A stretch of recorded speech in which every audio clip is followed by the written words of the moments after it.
right, guys. Notre Dame took down Georgia 23-10 in the Sugar Bowl. The college football playoff semifinals are set. Penn State and Notre Dame, they're scoring off Thursday, January 9th. That's at the Orange Bowl in Texas and Ohio State on Friday, January 10th. Now, in New Orleans, it was a defensive battle for most of the game, but a 17-point swing between the end of the first half and the start of the second half proved enough for the Irish to take down Georgia. Marcus Freeman, the floor is yours. Just like we talked about in pregame, man, you guys continue to weave this quilt to perfection. Like, it was like this, whatever, bam, but you guys kept choosing hard, man. You kept attacking, and you kept trusting, man. And that's how you get this result. Y'all got after that ass tonight. Oh, yeah. 1, 2, 3. Here come the Irish! All right, S.A., kick us off. How far can Notre Dame go? Oh, they could go to the national championship game. If they don't have to go up against Ohio State, they can win it. I think they have a chance to beat Penn State. I'm not saying it's going to happen, but I definitely think they got a chance to beat Penn State. Okay. I don't think anybody that's left in this field has a chance to beat Ohio State if Ohio State brings its A game. I think they just have a multitude of weapons. I was very impressed with Notre Dame in terms of what I've seen in terms of their physicality. I didn't anticipate that against an SEC team. Fellas, LSU, Auburn in the house. I didn't expect to see, somebody out physical an SEC team and meeting potato brothers. I don't know what the hell is going on, but NIL has changed everything. I was watching Get Up earlier today. You understand? I was seeing everybody, Joey and the rest of the crew, talking about how you usually had backups with your offensive and defensive linemen coming in and stuff like that at Alabama, at LSU, at Auburn, and all of this other stuff. Now them brothers going to other programs. Clearly one of them is Notre Dame. Because Notre Dame showed up last night. Okay, I picked them to win this game, by the way. Let's not forget that. I picked it because I wasn't going to go against my man RC. You understand what I'm saying? I mean, the fatherly love and the dedication and devotion. I had to side with my brother. I had to sit up there and go, RC, I got you, baby. You say your son going to get there. I'm going with that. I said, I'm going with that right there. But I didn't expect them to beat up Georgia. I mean, I expected them to win. They beat up Georgia. Right. And so when I look at their physicality, all right, they're going to be competitive. Yeah. Their defense ain't no joke. But offensively, I think there's something. When you're talking about Smith and Egbuka at Ohio State with Henderson and the crew, with Will Howard, they got too many weapons at Ohio State offensively for me to say they're going to win the national championship. But I think they got a shot at Penn State. And then obviously we're going to have a brother, a black man coaching for a national championship for the first time for the college football players, for the FBS. So I like that part. But I'm going to give them a chance to get to the national championship. RC, you've had a front row seat with Notre Dame all year. How far can they go? Well, Molly, we're going to get to that. We're going to get to that because, when Brian Kelly left Notre Dame for LSU, we all said, oh, man, Notre Dame can't win these big games against these teams. And there was also, Stephen A., first of all, thank you for the support. But there was somebody on this show, Molly, who said Notre Dame didn't even belong. I think we got a tape. Oh, okay. When you think about the top 4 right now, since I'm on a roll and I'm ruffling feathers, I might as well just keep it a buck with this one. Hey, nobody wants to see Notre Dame in there either, too, bro. Notre Dame is college football's Dallas Cowboys. Like, nobody wants to see them. Ooh. I know who didn't want to see him. The Georgia Bulldogs last night, Cameron Newton. Boy, I can't wait to get you to see in and watch you rock the RC on whatever cape you going to wear, on the 16 sweaters you going to wear with a tie and a button-up and a hat. I cannot wait. But let me okay, I'm done gloating, but let me get real about this. Right. This ain't the same Notre Dame that we've been seeing for the years past. Marcus Freeman ain't the same coach that you're used to having there. Marcus Freeman played at Ohio State. Marcus Freeman was an all Big Ten linebacker. He understands you got to get dudes who can walk into Notre Dame and survive the classroom and can survive the culture. But also when they standing across from the Georgia Bulldogs, ain't going to get scared. What I know for sure is Jordan Clark ain't scared to stand there. What I know for sure is Adon Shula, Xavier Watts, Pat Coogan. I know that all these dudes are willing to stand there and go toe-to-toe with anybody in the world. And the thing that I loved most about last night is They won a football game, and Riley Leonard passed for 90 yards. When Riley Leonard needed to come up and needed to be a dog and needed to be physical and needed to use his legs, he did that. But we got into the 4-minute drill, and Marcus knows this better than anybody that's ever played football. We got into the 4-minute drill where you knew Notre Dame wasn't passing the football. You knew there weren't going to be no tricks, and they dogged Georgia. Yep. They handed the football off, and Georgia couldn't stop them. They basically ran the clock out until the end of the game. And if Marcus Freeman was a different coach, if Marcus Freeman was coaching at Alabama, if Marcus Freeman was coaching at Georgia, we'd be talking about the wheelbarrow that he dragged his two into the Superdome when he was facing Kirby Smart. He understood that he was going to have to out-execute him. He understood that he was going to have to out-coach him. And Kirby Smart, who we consider the gold standard in coaching now that Nick Saban is gone, he got out-coached.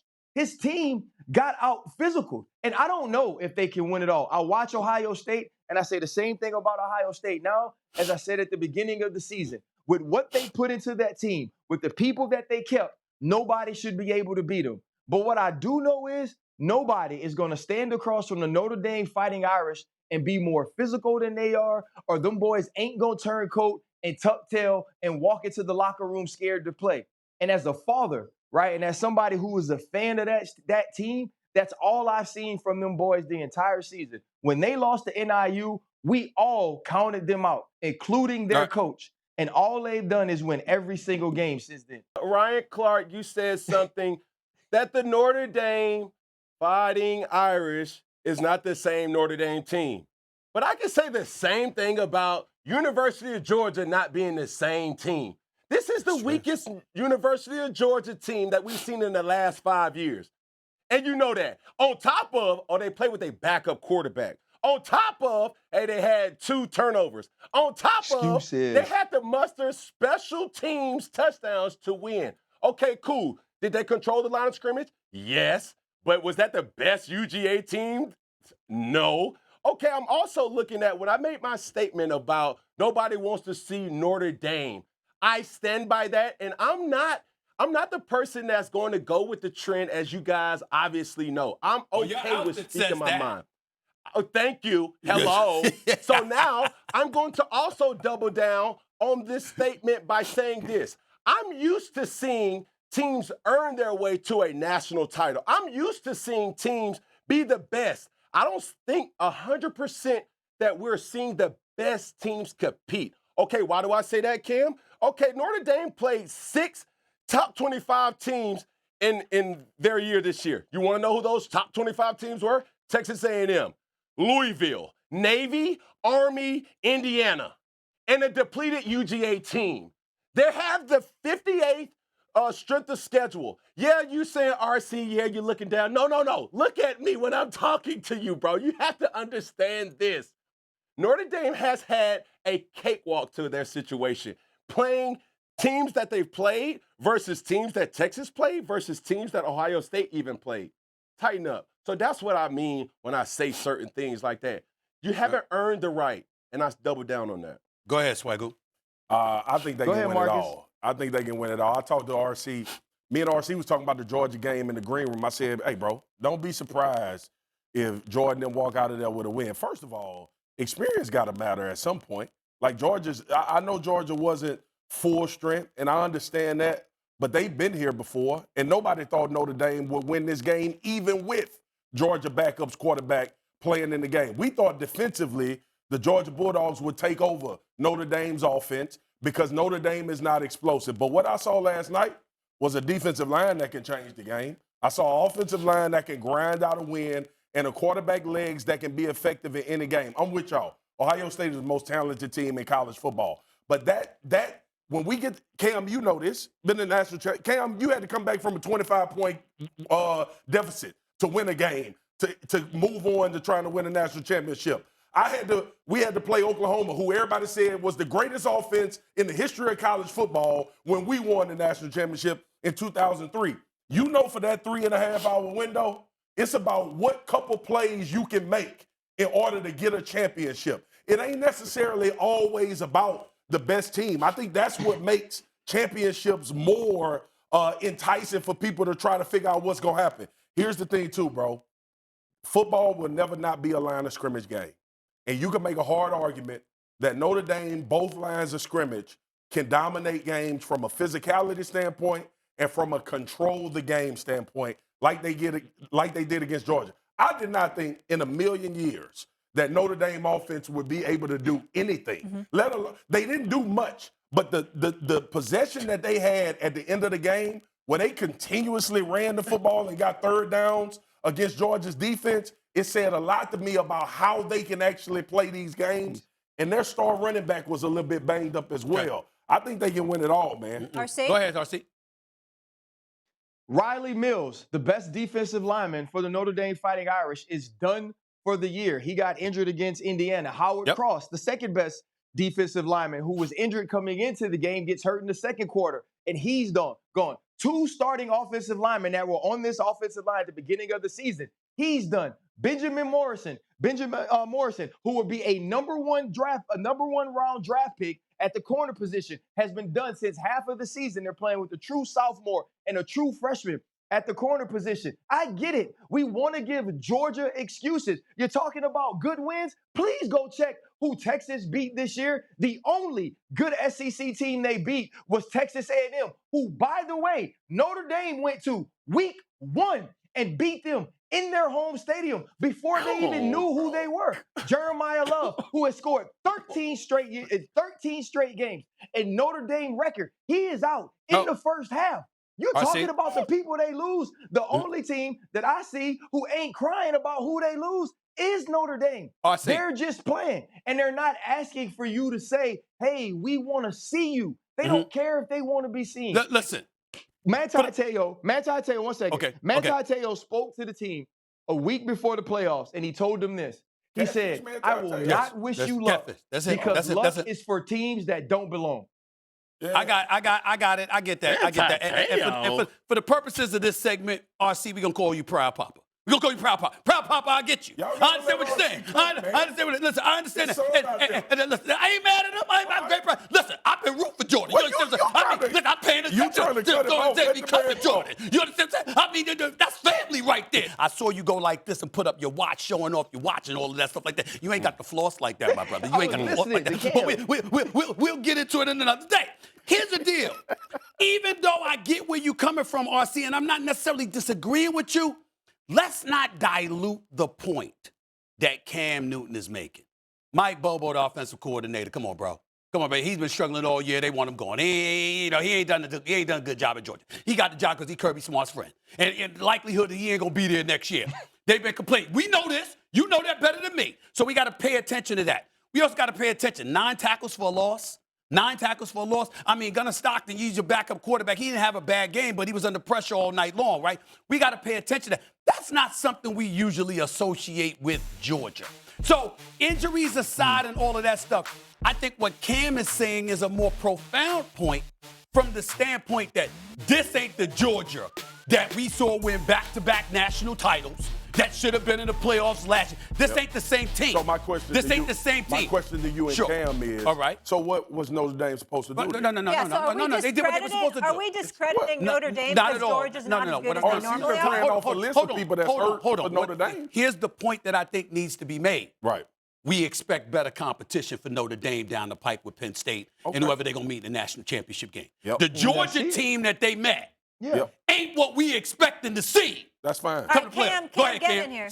So they took care of business what they were supposed That's to do. all we said. They took care of business. They did what they were But we expect to see stiffer competition in the next week or two. As you should when you get to a semifinal and a championship. Ain't no crime in saying that is all I'm trying to say. There ain't no crime in saying that is all I'm trying to say. But it's usually how it works as you continue to advance stiffer competition. Well, Molly, what they do is just to see RC and Swagu get together, that LSU connection. They start giving motivational speeches, you understand what I'm saying? And inspiring one another. And he trying to back up his boy. I get what's going on. No. It's okay. I ain't mad at you. I ain't mad at you, bro. I mean, I'm out there. I ain't gonna lie to you. Listen, Marcus Freeman, a black quarterback, I'm rooting for him. But also, Jordan Clark.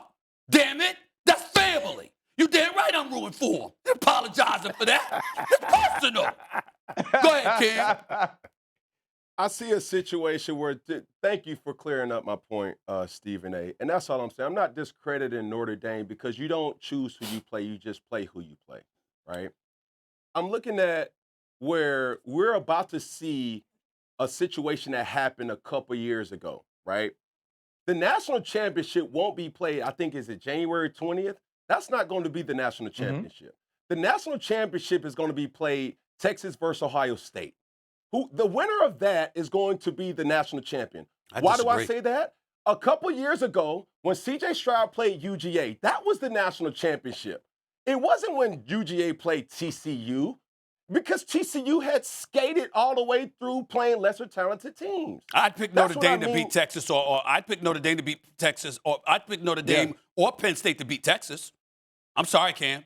I disagree with you there. Man, I disagree with you. That's just my point. When I look at Notre Dame, they lost in total yards, they lost in passing yards, and they lost in yards per play. You're not going to be an explosive Ohio State team like that, and you're not going to be a team like Texas like that, bro. You're going to have to put up points, and they don't have the capacity to put up a lot of points. We've seen that. What the hell did Arizona State do? They were down there at 8 points in the first 3.5 quarters, and then all of a sudden, Texas nosedived and gave up 16 unanswered points in the fourth quarter. They scored. I'm gonna be honest with you. I'm gonna be honest with you. What? I've been covering the NFL all season long. I don't trust nobody in college. I don't trust nobody. Okay. We've seen throughout the duration of this season, teams fall off a cliff and then come back the next week and look like they the greatest team since sliced bread. Ain't nobody have Michigan beating Ohio State this year. Nobody. Right. That's what happened. Yep. Ain't nobody have Northern Illinois beating Notre Dame. But just 3 minutes ago, you sounded like you trusted Notre Dame. You did sound like that. No. You did sound like that. Hold on, Stephen A. Let me clarify. Because the point is, y'all said Ohio State is going to win the national championship as a blanket statement. No, we did not. Who said that? I did. Stephen A. I did. I got Cam, this your first time with me. Cam, I hear everything. Right. Even when I ain't looking at you, I hear you. All right? Stephen A. said it. He said it. Listen, here's the thing, bro. I have what I have watched this year in college football is the one word that sticks out to me more than anything is unpredictability. That's what sticks out to me. Yeah. So we here at a point where we got four teams that's about to play a semifinal, and we got teams that's going into a championship game.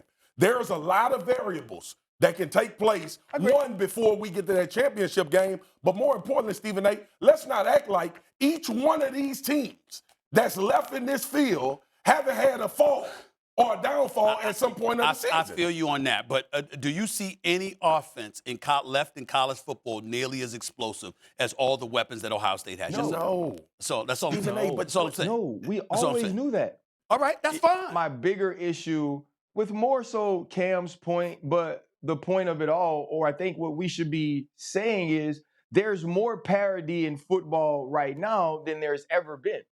And when we look at the SEC, a lot of that narrative was driven by Nick Saban. And then once Kirby Smart developed the University of Georgia's football team, it was the two of those teams that seemed to go head and head for SEC championships and for also national championships.